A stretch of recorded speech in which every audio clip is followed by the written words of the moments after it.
নজর রাখবো পরবর্তী সংবাদে। একে তো তীব্র গরম, এই গরমে একদিকে যেরকম খাওয়া দাওয়ার ক্ষেত্রে বেশ কিছু মাথায় রাখতে হবে নিয়ম, তার সঙ্গে খাওয়া দাওয়াতে কি মশলা ব্যবহার করবেন সেটাও কিন্তু এই মুহূর্তের একটা প্রশ্ন। কেন আসছে এই প্রশ্ন? কারণ যে মশলা আপনি ব্যবহার করছেন প্যাকেটজাত, সেই মশলা থেকে হতে পারে মারণ রোগ, এমনকি ক্যান্সার পর্যন্ত হতে পারে শুধুমাত্র প্যাকেটজাত মশলা থেকে। তাহলে কি করবেন?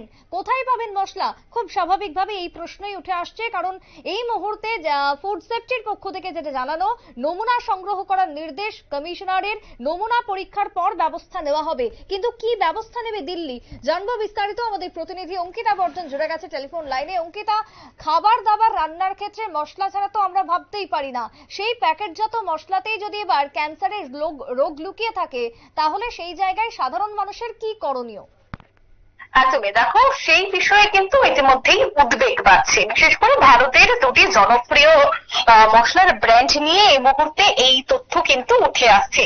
কিছু পণ্য রয়েছে যে সমস্ত পণ্যের জন্য ক্যান্সারের জন্ম দিতে সক্ষম হচ্ছে এমন কিছু উপাদান আছে, যা ইতিমধ্যে হংকং এবং সিঙ্গাপুরের খাদ্য নিয়ামক সংস্থা অভিযোগ তোলার পরিপ্রেক্ষিতে দেশের কেন্দ্রীয় সরকার অর্থাৎ ভারতের সমস্ত মশলা কারখানা থেকে মশলার নমুনা সংগ্রহ করতে ইতিমধ্যেই ফুড কমিশনারকে নির্দেশ দেওয়া হয়েছে। ইতিমধ্যে আমরা সূত্র মারফত খবর পাচ্ছি যে দেশের সমস্ত ফুড কমিশনারকে সতর্ক করা হয়েছে, মশলার নমুনা সংগ্রহ করার প্রক্রিয়া ইতিমধ্যেই শুরু হয়েছে। দেওয়া হয়েছে বিশেষ নির্দেশও, 3 থেকে 4 দিনের মধ্যে দেশের সমস্ত মশলা কারখানা থেকে নমুনা সংগ্রহ করা হবে। তার সংযোজন শুধু মাত্র দুটি নয়, বেশ কিছু নামি দামি কোম্পানি এর সাথে জড়িত রয়েছে, যার নমুনা ইতিমধ্যেই সংগ্রহ করা হবে। ল্যাব থেকে রিপোর্ট আসতে 20 দিন সময় লাগবে বলে আমরা এই মুহূর্তে খবর পাচ্ছি দপ্তর সূত্রে। দেখো, 4টি পণ্যের অনুমোদিত মাত্রা থেকে বেশি পরিমাণ ইথিলিন অক্সাইডের উপস্থিতি সব থেকে বেশি, আর যার জন্য ইতিমধ্যেই সিঙ্গাপুর ফুড রেগুলেটর সাধারণ মানুষকে এই পণ্য ব্যবহার করা থেকে ইতিমধ্যেই বিরত থাকার আহ্বান জানিয়েছেন। বিশেষ করে international agency for research on cancer ethylene group 1 তারা এই বিষয়টাকে সব থেকে বেশি জোর দিয়ে দেখছে, এবং হংকং এর যে সেন্টার ফর ফুড সেফটি তা গত 5ই এপ্রিল জানিয়েছিলেন যে 3টি মশলা, একেবারে মাদ্রাজ করি পাউডার বা সাম্বার মশলা বা কারি পাউডার, এছাড়া ফিশ কারি মশলা বা ইথিলিন অক্সাইড কীটনাশক, এই সমস্ত বিষয়গুলি দিয়ে তৈরি করা হচ্ছে। অর্থাৎ যে লোভনীয় বিভিন্ন মশলা তৈরি করা হয়, ডিম কারি থেকে শুরু করে ফিশ কারি মশলা বা কারি পাতা, যেটা সব থেকে বেশি ব্যবহার করা হয় যে কোনো রান্নার ক্ষেত্রে, তার মধ্যে ইথিলিন অক্সাইড কীটনাশক রয়েছে বলে এই মুহূর্তে দাবি করা হচ্ছে।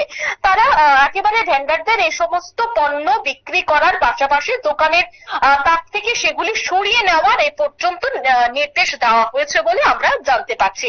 অন্যদিকে এই যে ফিশ কারি মশলার কথা আমি তোমাকে বলছিলাম, এই ফিশ কারি মশলার অনুমোদিত মাত্রা থেকে বেশি ইথিলিন অক্সাইড রয়েছে বলে জানিয়েছেন সিঙ্গাপুর ফুড এজেন্সি।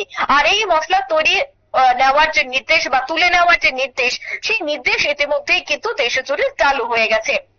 গত 18 এপ্রিল সিঙ্গাপুরের ফুড এজেন্সি এক বিবৃতি দিয়ে জানিয়েছে যে তারা আমদানিকারক সংস্থা এসপি মথিয়া অ্যান্ড সেন্স পিটি এই সমস্ত জায়গাগুলিতে ইতিমধ্যেই সচেতন করে দেওয়া হয়েছে, চিঠি দেওয়া হয়েছে। এই যে ইথিলিন অক্সাইড একটি কীটনাশক, যা কৃষি পণ্যে জীবাণু সংক্রমণ রুখতে ব্যবহার করা হয়, তা এবার খাদ্যে ব্যবহার করা হচ্ছে। এই যে অভিযোগ, যেহেতু এই যে প্যাকেটজাত দ্রব্য ব্যবহারের ক্ষেত্রে ঝুঁকি বাড়ছে, সেই জায়গায় দাঁড়িয়ে এই মুহূর্তে কি করণীয় রয়েছে? দেশবাসী কি কি মেনে চলবেন সেখান থেকে বাঁচতে, কি জানতে পারছো? দেখো, এই মুহূর্তে কিন্তু আমরা জানতে পারছি যে প্রত্যেকটি কোম্পানির মশলা ইতিমধ্যেই পরীক্ষা নিরীক্ষার জন্য পাঠানো হয়েছে। তারপর 20 দিন পর সেই রিপোর্ট আসবে হাতে, স্বাস্থ্য মন্ত্রকের হাতে, কেন্দ্রীয় সরকারের হাতে। তারপর সেই বিষয়গুলি দেখার পর কোন রিপোর্টে কি বেরিয়ে আসে, তারপর কিন্তু নিয়ম নির্দেশিকা জারি করা হবে। ইতিমধ্যে 2 থেকে 3টি কোম্পানির বিরুদ্ধে অভিযোগ চলে এসেছে।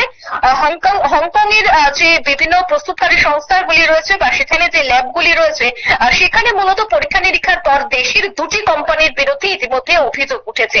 আর সেই দুটি কোম্পানি যে সমস্ত জিনিসপত্র ইতিমধ্যেই বাজারজাত করা হবে বা বাজারজাত করার পরিকল্পনা চলছে তাদেরকে রীতিমতো এখন ব্যান করে দেওয়া হয়েছে। তারা কোনোভাবে বাজারে সে সমস্ত জিনিসপত্র বা তাদের যে মশলা রয়েছে তা বিক্রি করতে পারবে না।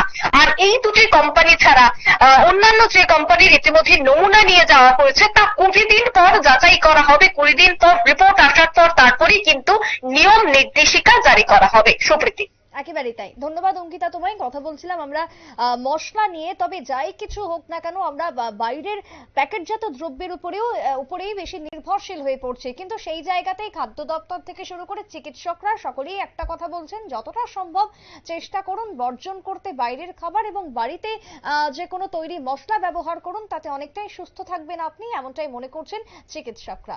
ছোট্ট বিরতির পর ফিরবো, সঙ্গে থাকুন।